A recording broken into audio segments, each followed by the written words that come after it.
तो मैं आप सभी विद्यार्थियों के ध्यान में जो बातें लाना चाहता हूं वो ये कि कोई भी टेक्नोलॉजी किसी देश की जरूरत के हिसाब से होती है।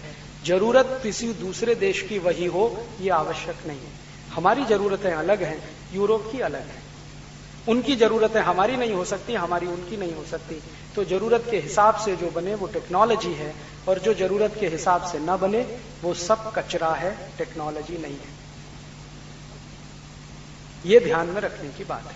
और आप सब इंजीनियरिंग कॉलेज के विद्यार्थी हैं, तो मैं आपसे ये अपील कर रहा हूं कि आप जब अपनी पढ़ाई पूरी कर लें तो कोई भी टेक्नोलॉजी पर काम करें तो ध्यान रखें वो भारत की जरूरत की है या नहीं।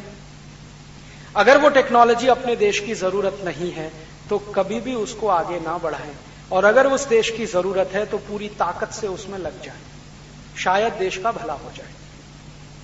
अब जैसे एक दो और छोटे उदाहरण देता हूं। आप जानते हैं भारत की सबसे बड़ी समस्याओं में एक है इस समय गरीबी, और गरीबी का कारण है बेरोजगारी, अनएम्प्लॉयमेंट।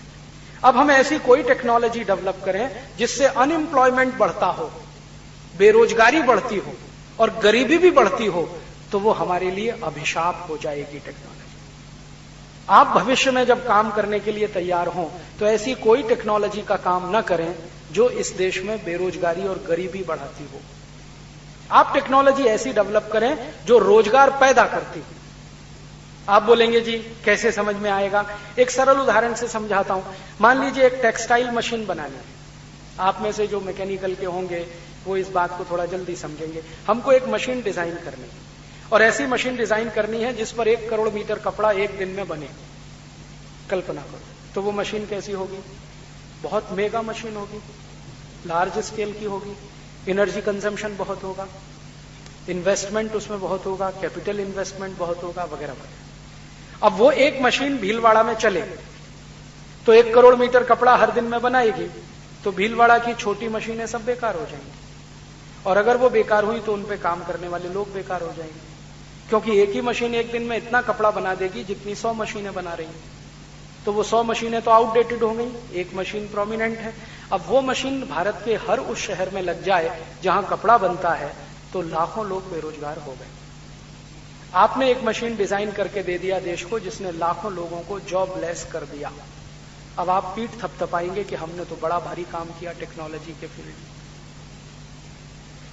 तो फिर आपको क्या करना चाहिए? कोशिश आपको यह करनी चाहिए कि छोटी छोटी मशीन डिजाइन करें, और इतनी छोटी मशीन डिजाइन करें जो एक दिन में 1000 मीटर कपड़ा बनाए, 500 मीटर कपड़ा बनाए, ताकि एक ही गांव में 10 मशीनें लगें, 20 मशीनें लगें, ताकि ज्यादा लोगों को उस पर रोजगार मिले। अंतिम लक्ष्य तो कपड़ा ही बनाना है ना। अब ये चॉइस हमारी है कि हम बड़ी मशीन पे बनाते हैं या छोटी मशीन पे। अगर छोटी मशीन पे कपड़ा बनता है तो ज्यादा लोगों को रोजगार देता है, ज्यादा लोगों को काम मिलता है तो गरीबी कम होती है, गरीबी कम होती है तो परचेजिंग कैपेसिटी लोगों की बढ़ती है, परचेजिंग कैपेसिटी बढ़ती है तो डिमांड बढ़ती है, डिमांड बढ़ती है तो मार्केट में सप्लाई बढ़ती है, सप्लाई बढ़ेगी तो और ज्यादा लोगों को काम मिलेगा, और ज्यादा फैक्ट्रियां खुलेंगी, और ज्यादा रोजगार मिलेगा। तो हम कोई ऐसी मशीन डिजाइन करें जो छोटी हो, मिनिस्क्यूल लेवल पे काम करे, और वो ज्यादा लोगों को रोजगार दे। आज इंजीनियरिंग के सभी विद्यार्थियों के सामने यही चुनौती है कि वो भारत को कैसी टेक्नोलॉजी विकसित करके दें।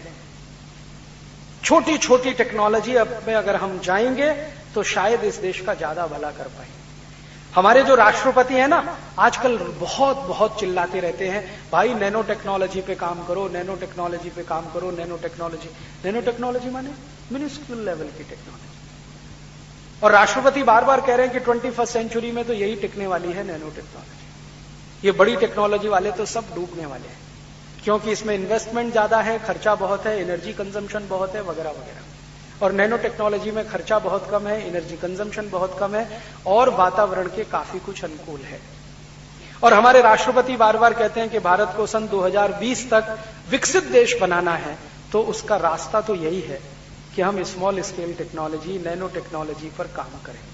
तो आपको जिस इंजीनियरिंग फील्ड में काम करने का मौका मिले, भविष्य में ये जरूर याद रखना कि हम ऐसी टेक्नोलॉजी को बनाएं जो ज्यादा रोजगार दे, ज्यादा लोगों को काम पे लगाए। जो देशों ने अपने लोगों को काम दे दिया, बेरोजगारी को खत्म कर दिया, उसी देश की ग्रोथ रेट हो पाती है रियल, जैसे चीन ने किया।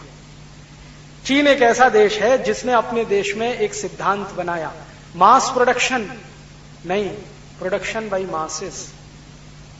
उत्पादन तो बहुत करना है, लेकिन अधिक लोगों की मदद से, थोड़े लोगों की मदद से उत्पादन करेंगे, थोड़े लोगों की गरीबी दूर होगी। ज्यादा लोगों की मदद से उत्पादन करेंगे, ज्यादा लोगों को रोजगार मिलेगा। और आप ध्यान रखिए, आप भी बेरोजगार हैं और आप सभी को रोजगार की जरूरत है। तो आप अपने हाथों से कोई ऐसा काम ना करें जिससे आपके ही पैर कट जाए। कोई ऐसी टेक्नोलॉजी डेवलप करने में ना अपना समय खर्च करें जिसमें आपका भी रोजगार खत्म हो जाए। यूरोप और अमेरिका की तो दूसरी प्रॉब्लम है। उन्होंने ये जो हाई स्केल टेक्नोलॉजी बनाई है, मेगा प्रोजेक्ट्स लाए हैं, बड़ी मशीनें लाई हैं, क्योंकि उनके पास काम करने वाले लोग नहीं है, क्योंकि पॉपुलेशन बहुत कम है और पॉपुलेशन का ग्रोथ रेट तो और भी कम है। यूरोप में कुछ देश तो ऐसे हैं जैसे डेनमार्क, नॉर्वे आदि आदि, वहां 100 आदमी मर जाते हैं तो एक ही पैदा होता है। उनके यहां हमेशा 99 की कमी रहती है। इसलिए वहां की सरकार रोज अभियान चलाती है, ज्यादा बच्चे पैदा करो, ज्यादा बच्चे पैदा करो। फ्रांस में तो एक बच्चा ज्यादा होने पर 4000 फ्रैंक का पुरस्कार मिलता है। 4000 फ्रैंक आप समझते हैं? आज के भारत के 56 रुपए के बराबर। 4000 में 56 का गुणा करो, इतना इनाम मिलता है अगर एक ज्यादा बच्चा पैदा करे। और तीसरा हो गया तो प्रमोशन मिल जाता है। अगर आप क्लर्क हैं तो सुपरिंटेंडेंट बना दिए जाएंगे, सुपरिंटेंडेंट हैं तो आपको इंचार्ज बना दिया जाएगा। वो लगे हैं इस बात में क्योंकि वो कहते हैं कि हमारी जनसंख्या बहुत कम है, इसलिए उनको टेक्नोलॉजी ऐसी बनानी पड़ती है जो कम लोगों को काम पे लगा सके। हमारे यहां जनसंख्या बहुत है, इसलिए हम ऐसी टेक्नोलॉजी डेवलप करें जो ज्यादा लोगों को काम दे सके। ये मेरा आपसे विनती है।